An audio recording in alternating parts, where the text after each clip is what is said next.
ਇਹ ਝੰਡਾ ਹੋਰ ਕੋਈ नहीं ला के गया। ये झंडा वो झंडा है जिहड़ा गुरु नानक ने मुगल राज दे हिक ते गड्डिया एक बाबर नूं जाबर कह के। ये तो 6वें पातशाह की चलाई हुई प्रथा है। एक पासे मीरी का झंडा, एक पासे पीरी का झंडा। अज जे मीरी पीरी के दोवें झंडे इस गुरु कार च लहराए गए ने तो दुनिया के हर थां चो वक्त दूर नहीं जब मीरी पीरी के दोवें झंडे होंगे। All the world religions salutes the flag. जे तुहाडे कोल राज नहीं है तो झंडे झुलाए नहीं जा सकते, ना धर्म दे, ना मीरी दे, ना पीरी दे। ते झंडे साडे दी पीड़ जिहड़ी है ना भारत सरकार नूं बहुत ज़्यादा हुंदी है।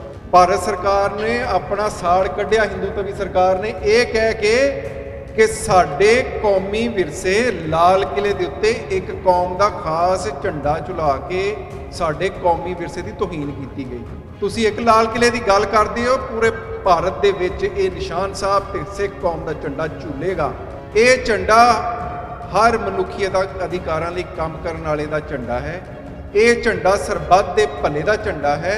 तुहानूं जनेऊ पाउण की आज़ादी नहीं सी ते साडे नवें पातशाह ने कुर्बानी दे के तुहाडी रिलीजियस फ्रीडम नूं प्रिजर्व किया है। ये उस कौम का झंडा है। इस झंडे नूं कित्थों कित्थों लुकाओगे? ये झंडा मेरे अंदर है और हर उस दिल के अंदर है जिस दे विच गुरु का मान सम्मान है। इस तरह जो अज साडा विरोध करते हैं, जो कल उन्हों की इज्जत मान मिलनी है तो खालिस्तान च मिलनी है कितने होर। वाहिगुरू जी का खालसा, वाहिगुरू जी की फतेह।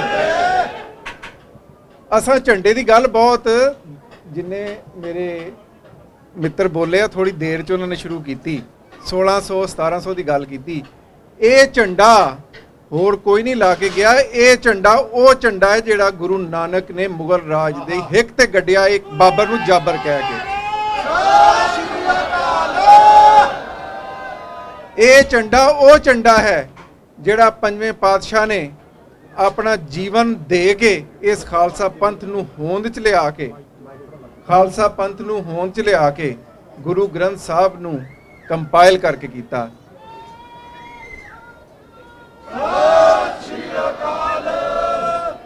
गदरी बाबियां दी गल बहुत बाद च। अज जिहड़ी प्रथा तुसां अज जिहदी तुसां जिन्हों रिपीट किया गदरी बाबियां दी बात ते ये बात बहुत बाद दी है। ये तो 6वें पातशाह की चलाई हुई प्रथा है। एक पासे मीरी का झंडा, एक पासे पीरी का झंडा। अज जे मीरी पीरी के दोवें झंडे इस गुरु कार च लहराए गए ने तो दुनिया के हर थां चो वक्त दूर नहीं जब मीरी पीरी के दोवें झंडे होणगे।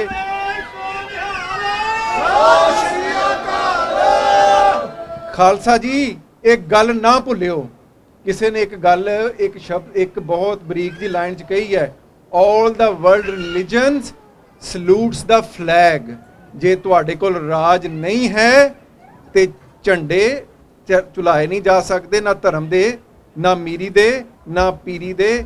राज बिना ना धर्म चले हैं, धर्म बिना सब दले मले हैं। जदों आपां झंडे की गल कर रहे हैं तो झंडे साडे दी पीड़ जिहड़ी है ना भारत सरकार नूं बहुत ज़्यादा हुंदी है।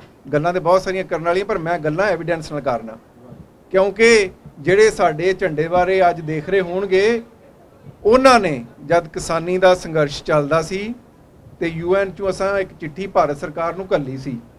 चिट्ठी मेरे कोल है। लोग तो बहुत सारियां गल्लां करी जांदे ने, एड्डी वड्डी चिट्ठी है, 23 सफ़े की चिट्ठी है।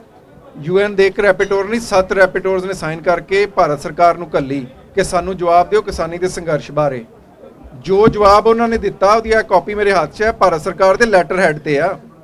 ਇਹਦੇ ਵਿੱਚ ਹੋਰ ਉਹਨਾਂ ਨੇ बहुत कुछ बकवास की किसानों बारे, संघर्ष बारे और किसानों के सारे संघर्ष बारे।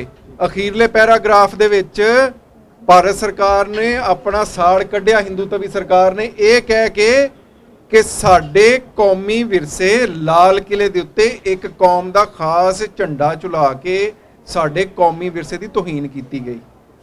वो मुगल जिन्हां दे इतिहास नूं तुसीं पुट्ठा सीधा कर रहे हो, जिन्हां दे बनाए ताज महल नूं कहंदे हो भी ये मंदिर सी, उन्हां दा लाल किला अज भारत का विरसा बन गया। जदों सिख कौम की गल आई तो साडा झूलदा होया निशान साहब वो कहंदे आ कि भारत के विरसे की तोहीन की। तुसीं एक लाल किले की गल करदे हो, पूरे भारत दे विच ये निशान साहब ते सिख कौम का झंडा झूलेगा। तुहानूं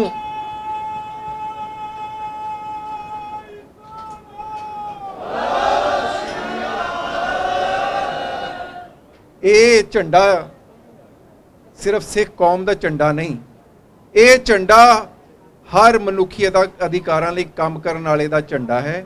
ਇਹ ਝੰਡਾ ਸਰਬੱਤ ਦੇ ਭਲੇ ਦਾ ਝੰਡਾ ਹੈ। ਤੁਸੀਂ ਸਾਨੂੰ ਟੈਰਰਿਸਟ, ਅੱਤਵਾਦੀ, ਵੱਖਵਾਦੀ ਕਹੀ ਜਾਓ, ਸੰਤ ਜਰਨੈਲ ਸਿੰਘ ਜੀ ਖਾਲਸਾ ਭਿੰਡਰਾਂ ਵਾਲੇ ਨੂੰ ਜੋ ਮਰਜ਼ੀ ਕਹੀ ਜਾਓ, ਪਰ ਇਹ ਝੰਡਾ ਉਹਨਾਂ ਲੋਕਾਂ ਦਾ ਹੈ ਜਿਨ੍ਹਾਂ ਨੇ ਹਮੇਸ਼ਾ ਆਪਣੇ ਸੀਸ ਦੇ ਕੇ ਹਰ ਧਰਮ ਦੀ ਰੱਖਿਆ ਕੀਤੀ ਹੈ, ਜਿਨ੍ਹਾਂ ਨੇ ਜਦੋਂ ਸਾਡੇ ਗੁਰੂ ਪਾਤਸ਼ਾਹ ਨੇ ਜਨੇਊ ਨਹੀਂ ਪਾਇਆ, ਪਰ ਜਦੋਂ ਤੁਹਾਨੂੰ ਜਨੇਊ ਪਾਉਣ ਦੀ ਆਜ਼ਾਦੀ ਨਹੀਂ ਸੀ ਤੇ ਸਾਡੇ ਨਾਵੇਂ ਪਾਤਸ਼ਾਹ ਨੇ ਕੁਰਬਾਨੀ ਦੇ ਕੇ ਤੁਹਾਡੀ ਰਿਲੀਜੀਅਸ ਫਰੀडम ਨੂੰ ਪ੍ਰੀਜ਼ਰਵ ਕੀਤਾ ਹੈ। ਇਹ ਉਸ ਕੌਮ ਦਾ ਝੰਡਾ ਹੈ।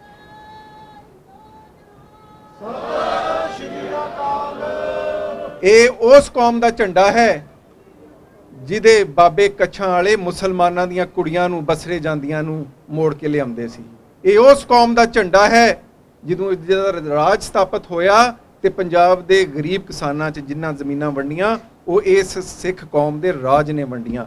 ਇਹ ਉਸ ਕੌਮ ਦਾ ਝੰਡਾ ਹੈ ਜਿਹਦੇ ਮਹਾਰਾਜਾ ਰਣਜੀਤ ਸਿੰਘ ਨੇ ਕੁਰਾਨ 1 ਲੱਖ 'ਚ ਖਰੀਦਿਆ ਤੇ 32,000 ਮੁਸਲਮਾਨ ਬੱਚਿਆਂ ਨੂੰ ਸਰਕਾਰੀ ਸਕਾਲਰਸ਼ਿਪ ਤੇ ਕੁਰਾਨ ਦੀ ਸਿੱਖਿਆ ਦਿੱਤੀ।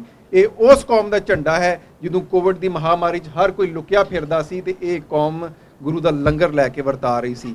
ਇਹ ਉਸ ਕੌਮ ਦਾ ਝੰਡਾ ਹੈ ਜਿਹਦੇ ਖਾਲਸਾ ਸਾਜਣਾ ਦਿਵਸ ਤੇ ਅੱਜ 5 ਵੱਡਿਆਂ ਮੁਲਕਾਂ ਦੇ ਦੇਸ਼ਾਂ ਦੇ ਪ੍ਰਧਾਨ ਮੰਤਰੀਆਂ ਤੇ ਪ੍ਰੈਜ਼ੀਡੈਂਟ ਨੇ ਖਾਲਸਾ ਸਾਜਣਾ ਦਿਵਸ ਦੀ ਵਧਾਈ ਦਿੱਤੀ ਹੈ। ਤੁਸੀਂ ਇਸ ਝੰਡੇ ਨੂੰ ਕਿੱਥੋਂ ਕਿੱਥੋਂ ਮਿਟਾਓਗੇ, ਇਸ ਝੰਡੇ ਨੂੰ ਕਿੱਥੋਂ ਕਿੱਥੋਂ ਲੁਕਾਓਗੇ? ਇਹ ਝੰਡਾ ਮੇਰੇ ਅੰਦਰ ਹੈ ਔਰ ਹਰ ਉਸ ਦਿਲ ਦੇ ਅੰਦਰ ਹੈ ਜਿਸ ਦੇ ਵਿੱਚ ਗੁਰੂ ਦਾ ਮਾਨ सम्मान ਹੈ।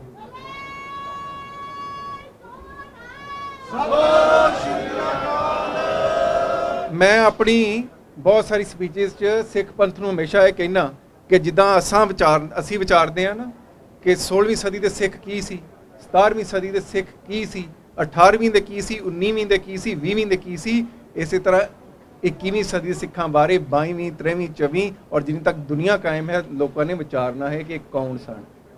ਅੱਜ ਤੁਸੀਂ ਇੱਕ ਇਤਿਹਾਸ ਸਿਰਜਿਆ ਹੈ। ਬਹੁਤ ਸਾਰੇ ਲੋਕਾਂ ਦੀ ਲੱਤਾਂ ਕੰਬ ਰਹੀਆਂ, ਕੋਈ ਕਹਿ ਰਿਹਾ ਜੀ ਗੁਰਦੁਆਰੇ 'ਚ ਕਿਉਂ ਝੰਡਾ ਲਾ ਰਹੇ ਹੋ। ਜਦੋਂ ਆਉਣ ਵਾਲਾ ਸਮਾਂ ਆਏਗਾ ਤੇ ਕੌਮ ਯਾਦ ਰੱਖੇਗੀ ਕਿ ਸਿੱਖਾਂ ਨੇ ਗਦਰੀ ਬਾਬਿਆਂ ਦੇ ਇਤਿਹਾਸਕ ਸਥਾਨ ਤੇ ਜਿਹੜਾ ਝੰਡਾ ਲਾਇਆ ਸੀ ਉਹ ਇਸ ਕੌਮ ਦੀ ਆਜ਼ਾਦੀ ਦਾ ਨਿਸ਼ਾਨਾ ਬਣਿਆ ਸੀ। ਜਦੋਂ ਪਾਕਿਸਤਾਨ ਨਹੀਂ ਸੀ ਨਾ ਬਣਿਆ ਤੇ ਮੁਸਲਮਾਨਾਂ ਨੇ ਲਾਹੌਰ ਰੈਜ਼ੋਲੂਸ਼ਨ ਪਾਸ ਕੀਤੀ 1940। ਲੋਕਾਂ ਨੇ ਕਾਇਦੇ ਆਜ਼ਮ ਨੂੰ ਕਿਹਾ ਇਹ ਦੀਵਾਨੇ ਦਾ ਖਾਬ ਹੈ, ਇਹ ਪਾਕਿਸਤਾਨ ਨਹੀਂ ਪਾਕਿਸਤਾਨ ਬਣਾਉਣ ਜਾ ਰਿਹਾ ਹੈ, ਇਹ ਕੌਮ ਨੂੰ ਵੰਡ ਰਿਹਾ ਹੈ। ਅੱਜ ਵੀ ਬਹੁਤ ਸਾਰੇ ਲੋਕ ਕਹਿੰਦੇ ਜਿਹੜੇ ਖਾਲਿਸਤਾਨੀ ਆ ਜੀ ਉੱਥੇ ਤਾਂ ਗੱਲ ਕੋਈ ਕਰ ਨਹੀਂ ਰਿਹਾ, ਪਰ ਉਸ ਧਰਮ ਨੂੰ ਜੇ ਸ਼ਰਨ ਮਿਲੀ ਆ, ਜਿਹੜੇ ਪਾਕਿਸਤਾਨ ਨੂੰ ਅਪੋਜ਼ ਕਰਨ ਵਾਲੇ ਸੀ ਉਹ ਬੜੇ ਬੜੇ ਵੱਡੇ ਦਾੜੇ ਵਾਲੇ ਸੀ, ਰਿਲੀਜੀਅਸ ਕਮਿਊਨਿਟੀ ਸਾਰੀ ਉਹਨੂੰ ਨਾ ਪਾਕਿਸਤਾਨ ਕਹਿੰਦੀ ਸੀ, ਪਰ ਜੇ ਅੱਜ ਪਨਾਹ ਮਿਲੀ ਆ ਤੇ ਉੱਥੇ ਮਿਲੀ ਆ। ਇਸੇ ਤਰ੍ਹਾਂ ਜਿਹੜਾ ਅੱਜ ਸਾਡਾ ਵਿਰੋਧ ਕਰਦੇ ਨੇ, ਜੇ ਕੱਲ ਉਹਨਾਂ ਦੀ ਇੱਜ਼ਤ ਮਾਨ ਮਿਲਣੀ ਹੈ ਤੇ ਖਾਲਿਸਤਾਨ 'ਚ ਮਿਲਣੀ ਹੈ, ਕਿਸੇ ਹੋਰ ਨਹੀਂ ਮਿਲਣੀ।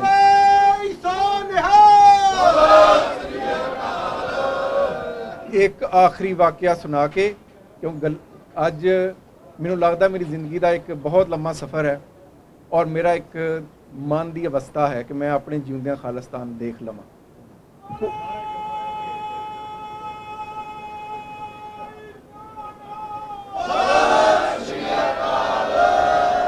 ਮੈਂ ਗੁਰੂ ਮਹਾਰਾਜ ਦੀ ਹਜ਼ੂਰੀ 'ਚ ਕਈ ਵਾਰੀ ਕਿਹਾ ਜੇ ਇੱਕ ਵੀ ਸਿੱਖ ਖਾਲਿਸਤਾਨ ਦੀ ਗੱਲ ਨਹੀਂ ਕਰੇਗਾ ਤੇ ਮੈਂ ਕਰਾਂਗਾ, ਕਿਉਂਕਿ ਮੈਂ ਤਾਰੀਖ ਪੜ੍ਹੀ ਹੈ।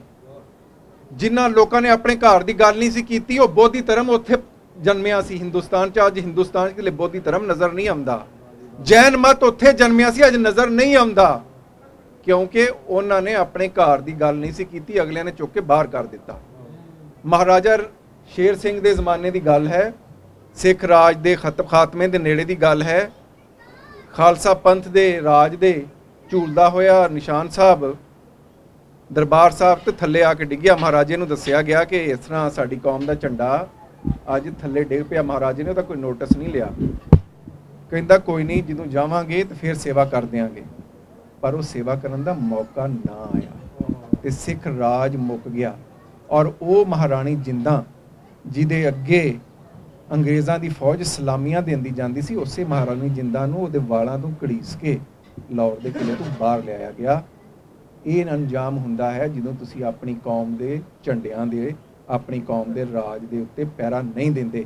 ਜੇ ਅੱਜ ਝੰਡਾ ਲਾਇਆ ਜੇ ਤੇ ਫਿਰ ਇਸ ਗੱਲ ਤੇ ਕਾਇਮ ਰਹੋ ਕਿ ਜਦ ਤੱਕ ਇਹ ਝੰਡਾ ਦੁਨੀਆ ਦੇ ਹਰ ਅੰਬੈਸੀ ਦੇ ਬਾਹਰ ਨਹੀਂ ਲੱਗਦਾ, ਜਦ ਤੱਕ UN ਦੇ 194 ਝੰਡਿਆਂ 'ਚ ਝੰਡਾ ਨਹੀਂ ਹੁੰਦਾ ਸਾਡੇ 'ਚ ਕੋਈ ਵੀ ਆਰਾਮ ਨਾਲ ਨਹੀਂ ਬਏਗਾ ਔਰ ਉਸ ਵਕਤ ਤੱਕ ਨਹੀਂ ਬਏਗੀ ਜਦ ਤੱਕ ਖਾਲਿਸਤਾਨ ਦੀ ਪ੍ਰਾਪਤੀ ਨਹੀਂ ਹੋ ਜਾਂਦੀ।